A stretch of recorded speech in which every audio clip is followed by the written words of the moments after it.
எப்படின்னாவே பொதுவாக இப்போ வந்து இன்னொன்று ஃபார்முலா வந்து கையில் எடுப்பாங்க. இப்போ இந்த தேர்தலுக்கு வந்து தேர்தல் ஆணையம் பல்வேறு கட்டுப்பாடுகளை வைத்திருக்கு. இருந்தாலும் பணப்பட்டுவாடாங்கிற ஒரு விஷயத்தை இந்த தேர்தலில் தவிர்ப்பாங்களா?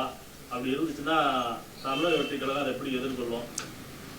லஞ்சம் கொடுப்பதும் தவறு, லஞ்சம் வாங்குவதும் தவறு என்று நம்முடைய சாசனத்திலே அரசியலிலே உள்ளவர்கள் சொல்லுகிறார்கள்.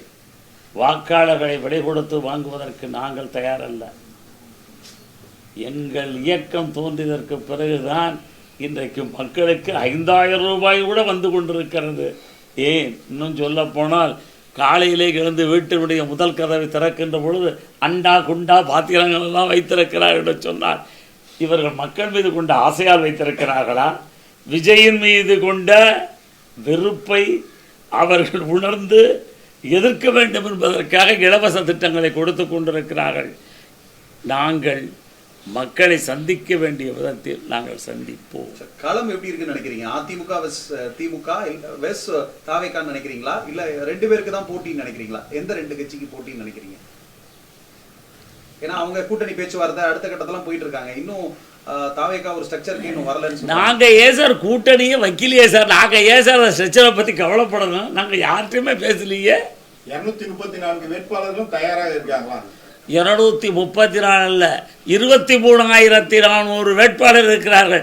இவர்களை தகுதி படைத்தவர்களை நாங்கள் தேர்வு செய்வதில் தான் எங்களுக்கு காலதாமதமாகிக் கொண்டிருக்கிறார்கள். முக்கியமா இப்ப வந்து தமிழ்நாட்டில் இந்த நேற்று கூட ஆதவர்ஜுனா அவர்கள் குறிப்பிட்டிருந்தாங்க, இந்த பாலியல் வன்கொடுமை இதெல்லாம் திசை திருப்புவதற்காக தான் அவருடைய பேச்சை வந்து ரஜினிகாந்த் பேச்செல்லாம் திசை திருப்பினாங்க. அதுக்கு எந்த நடவடிக்கையும் எடுக்கல, முதல்வர் போய் பார்க்கல. இதை எப்படி பாக்குறீங்க? ஆதவர்ஜுனா என்ன பேசுகிறார் என்பதை நேரடியாக நான் கேட்கவில்லை. உங்கள் வாயிலாக பத்திரிகையிலே இதிலே பேசுவதாக அல்லது டிவியிலே கூட ஒரு நிகழ்வுகள்லாம் வைத்திருந்தார்கள். இதையெல்லாம் உண்மை என்று நானும் ஏற்றுக்கொள்ள மாட்டேன். அவர் என்ன பேசினார் என்பதை நான் நேரடியாக கேட்கவில்லை. அவர் பேசினாரா இல்லையா என்பது எனக்கு தெரியவில்லை. ஏனெனில் நான் தொகுதியிலே ஒரு மூலையிலே இருந்தேன்.